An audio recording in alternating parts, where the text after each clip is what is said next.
Hindi ba katarantaduhan yan na maglagay ka ng poste sa gitna ng kalsada? Yung Vietnam, Thailand, naku, nilampaso tayo.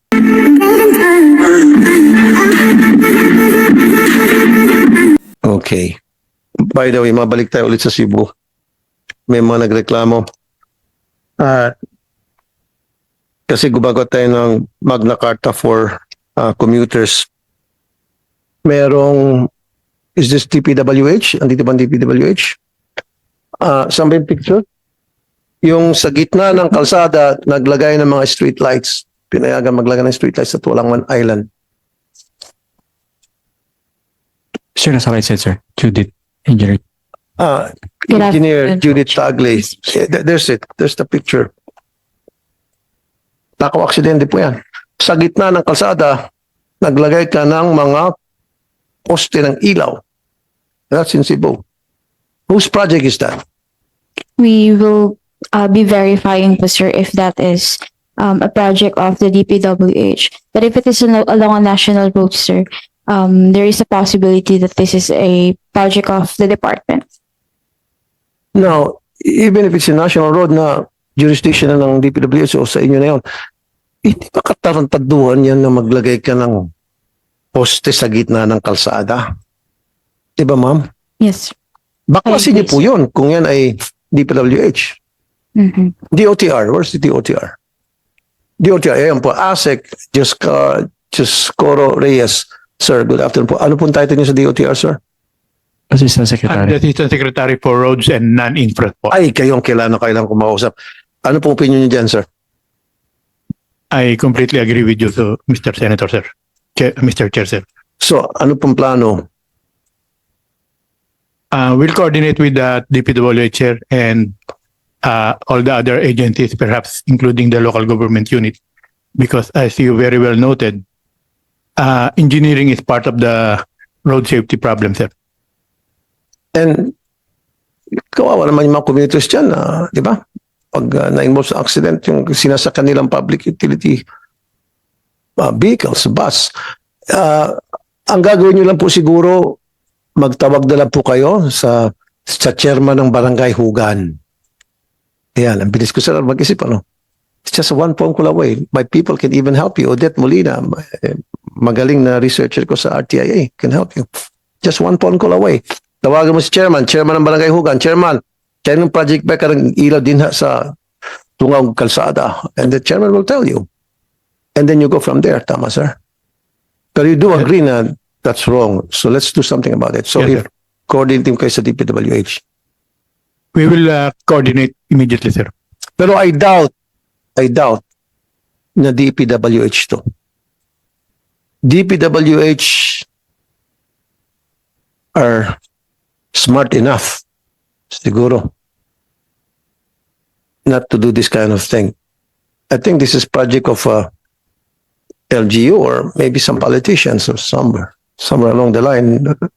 Hindi sila kapag-isip or yung kontrakto nila basta naglagay dyan para magkaroon ng project. It's very unfortunate. So anyway, DPWH and the OTR, please look into this. Thank you. Duly noted, Your Honor, sir. Thank you, sir. MMDA reports 22 vehicular accidents in Metro Manila during Holy Week. MMDA. Do we have MMDA here?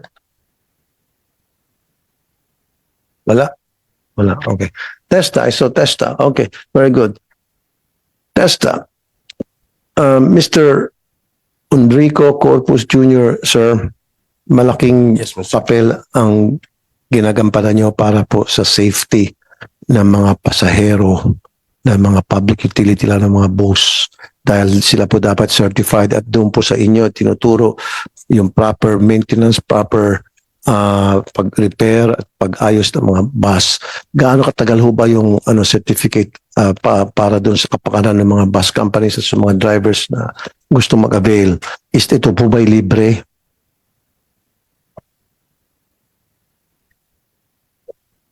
Actually, sir, mayroon tayong scholarship grant from TESDA, and some of the candidates also nagwo-walk-in sila para talaga mapapast track nila o mapabilis yung kanilang knowledge and skills development in terms of yung sa technical natin.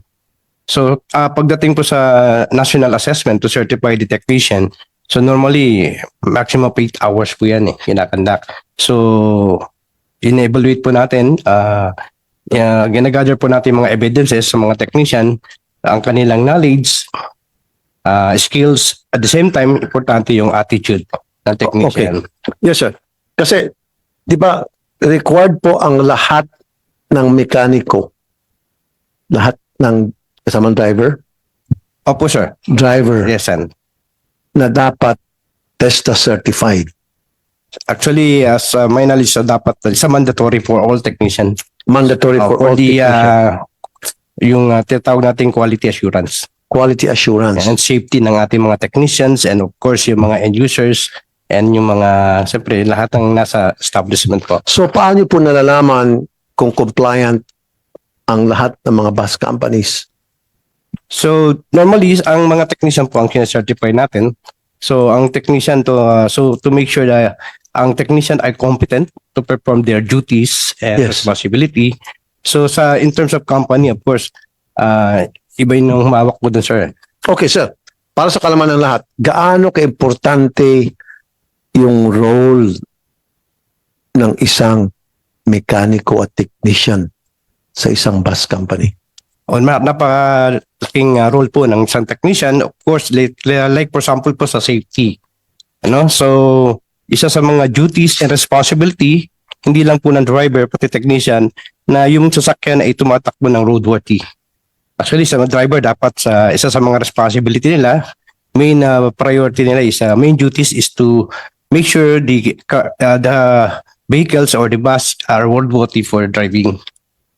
Yan. So then at the same time, sa mga technician po, so sinicertify natin sa kanila para at least mayroong pong duration, mayroong tinatawag tayong validity ng mga technician.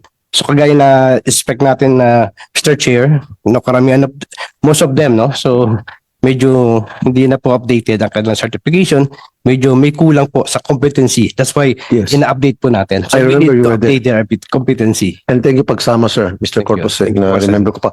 So, sino po, kaninong responsibility mapupunta yon sa pag-inspect to ensure na lahat ng mga mekaniko at driver ng lahat ng bus company ay compliant sa TESTA certification? Yeah, as per my knowledge po, yung DTI po ang nag-record yan.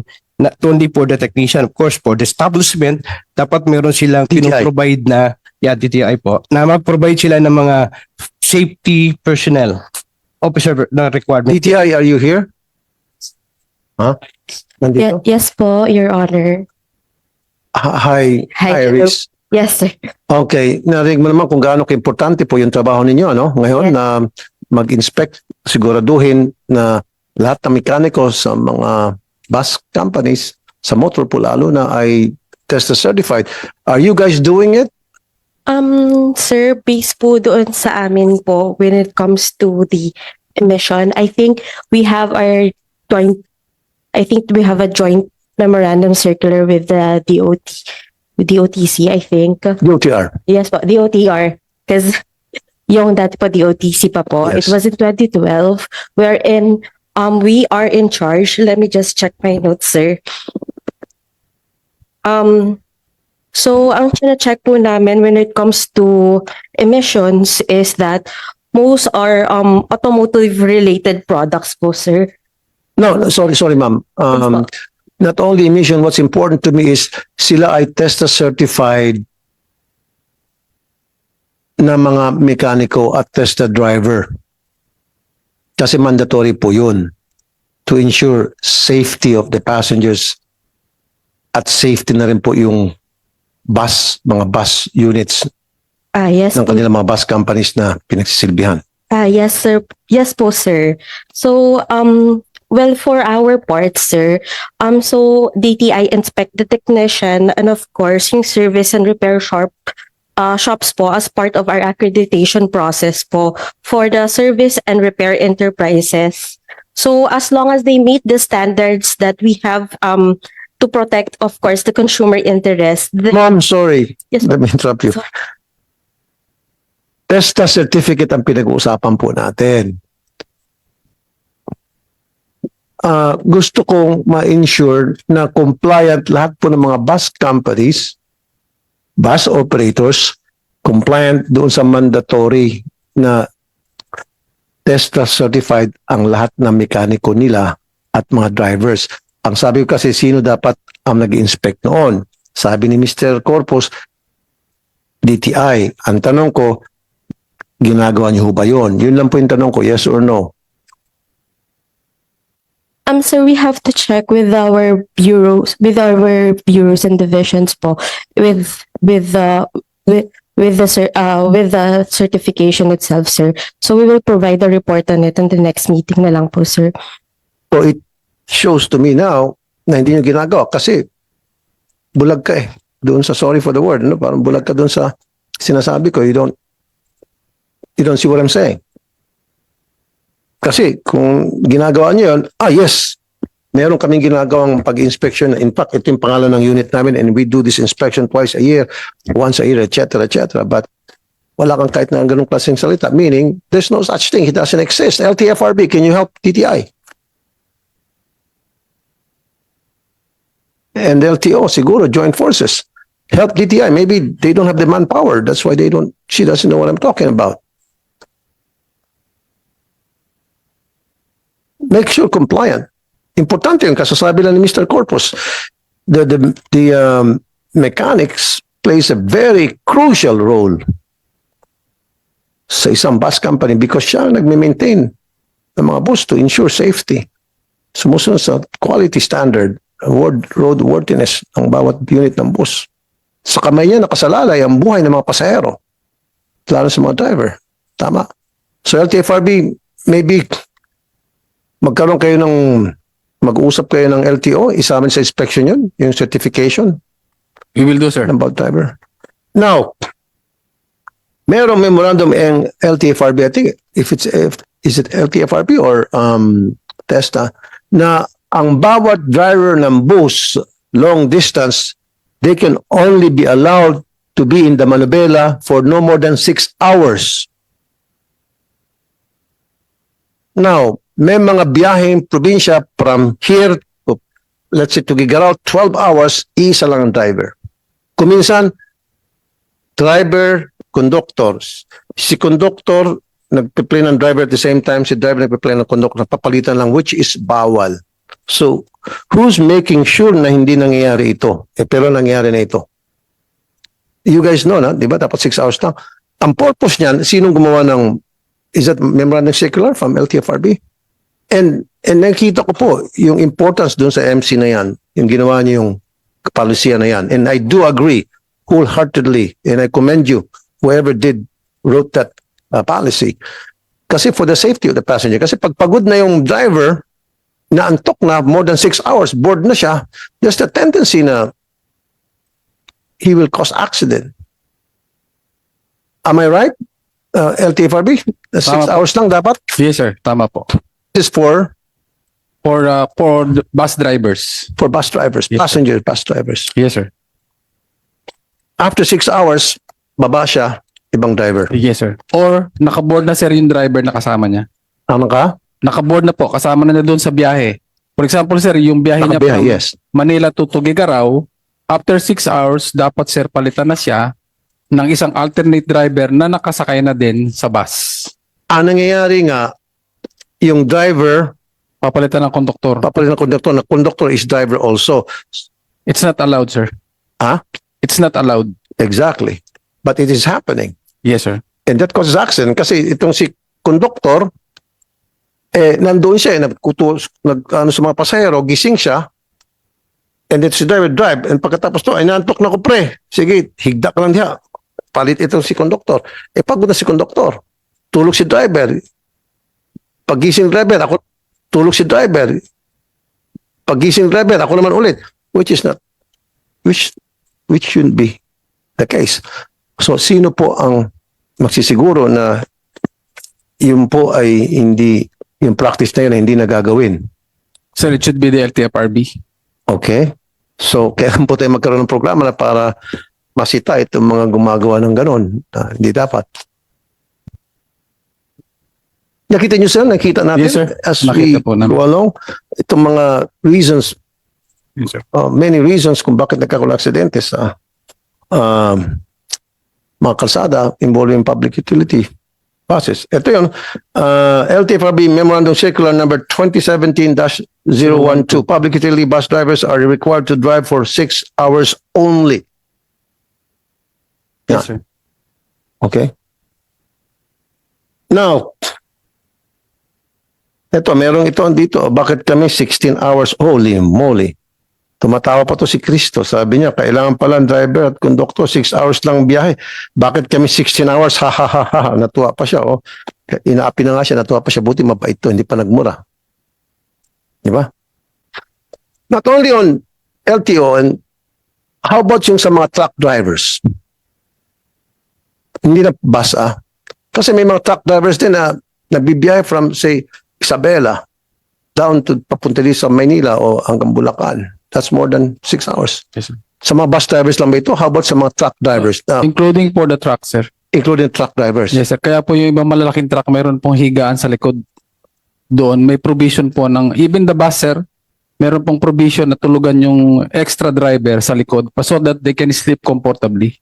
So itong mga truck drivers, after 6 hours, Dapat mandated palitan. sila na tumabi at matulog. Yes, sir. No, sir, no. Dapat po may alternate po siya kasi it's not safe din, sir, kung titigil siya doon sa along the highway. It's not safe to stay there.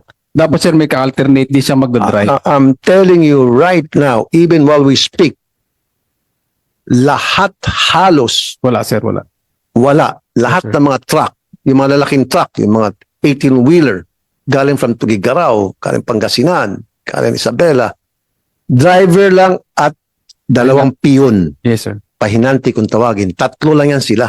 Of course, may kama. Ang ginagawa, pagpagod, paparada, matutulog si driver, magnanap, mga 30 minutes, 1 hour, drive na naman ulit, which is dangerous. Again, LTFRB. So maybe you should start cracking down on that. Yes.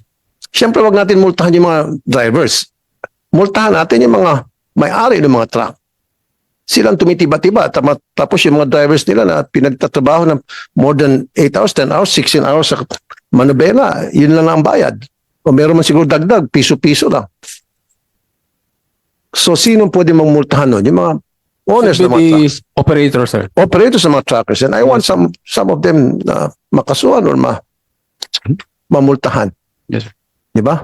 Siguro sa susunod na hearing ko sa kasi vice chairman din po ako sa Labor and Employment, imbitahan ko kayo tungkol diyan kasi marami mga drivers na nagreklamo. Yes, sir. Okay. Ano to?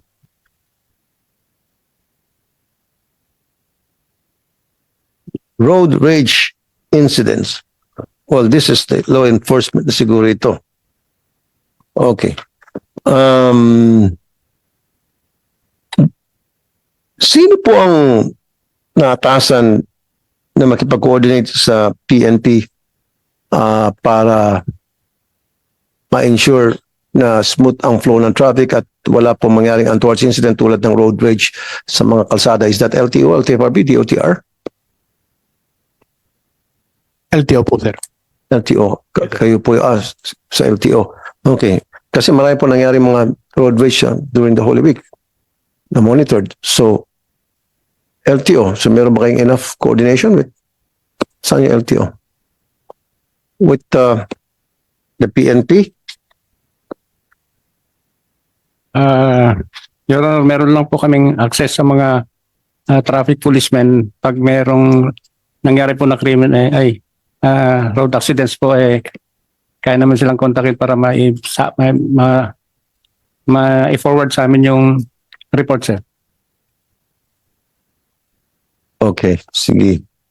There are illegal bus terminals in Pasay City. LTFRB, nasa radar niyo po ito? Yes, sir.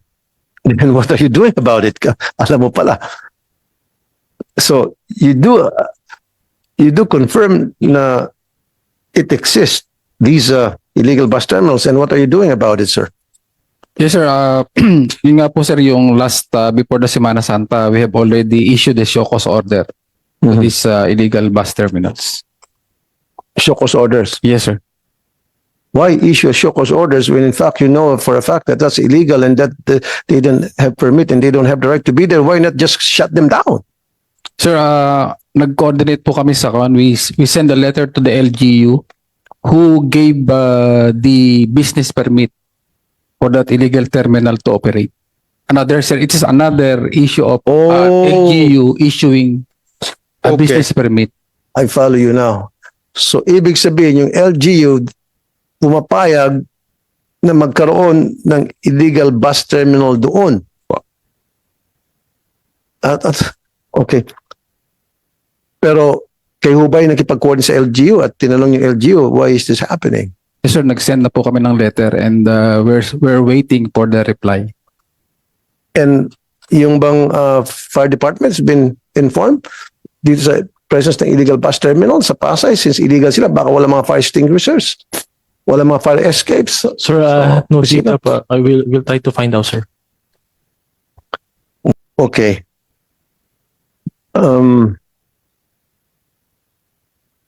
Pumunta naman tayo sa sa Philippine Coast Guard. I have some friends here sa Philippine Coast Guard. Si General Oliver Tanseco, congratulations po, you were promoted recently to the rank of Commodore or equivalent to General, 1 star, and I can see the stars. The star, thank you. Thank you. It's nice seeing that. Yung pong overloading, tuloy-tuloy pa rin po nangyari sa mga barko. In fact, Montenegro shipping at mismo ang Coast Guard ninyo nagsabi na nag-overload ito, na dinidina ng Montenegro. So, sinong totoo po doon? Yung Coast Guard ninyo o yung Montenegro? Sa Batangas Port. Were you aware of this, sir? Your Honor, dun Yeah. po sa part ng Philippine Coast Guard, one of my primary mandate is to ensure the safety not only of the passenger but the crew and that of the vessel. Yung pong Philippine Coast Guard, ang pinaka-final say po, if the vessel is to depart. Kasi po meron kaming PDI, that's the pre-departure inspection. So after po ang master ng barko, yung kapitan, nag-submit na po ng Master Safety Declaration for departure. Ang aming po mga personnel, ang PDI, assign in every port po yan. Kailangan mag-visual inspection po ng barko. One, tinitignan po nila yung pong overloading ng pasahero. Correct. So yun po talaga. Kaya kung may napansin nyo po, meron pong nag-overloading na, yan po ay kapabayaan ng ating mga personnel. And we will look into that. At kung meron pong may kapabayaan, ang dami na po nating naparusahan ng mga personnel po natin. Correct. One of the reasons also bakit nagkakaroon po ng aksidente sa dagat at involving mga barko ay sa overloading, and we know that, sir, pareho tayo. Now, tulad yung sa Batangas nga, na sinabi ng Montenegro, hindi raw, pero sinabi ng Coast Guard ninyo, I think mas naniniwala ko dun sa inyong tao, Coast Guard. Wala pa kayong ginagawang headcount? How would you qualify yung isang barko na hindi siya overloading or itong barko ay overloading na? Wala pa kayong ginagawang headcount, yung manifesto versus headcount? Bakit sa barko? Your Honor, pagka po, Yung counter kung ayun tawagin. po, pagka po maliit na bangka, kasi po ang Coast Guard naman hindi lang mga malalaking barko, kundi po pati mga bangka o batel.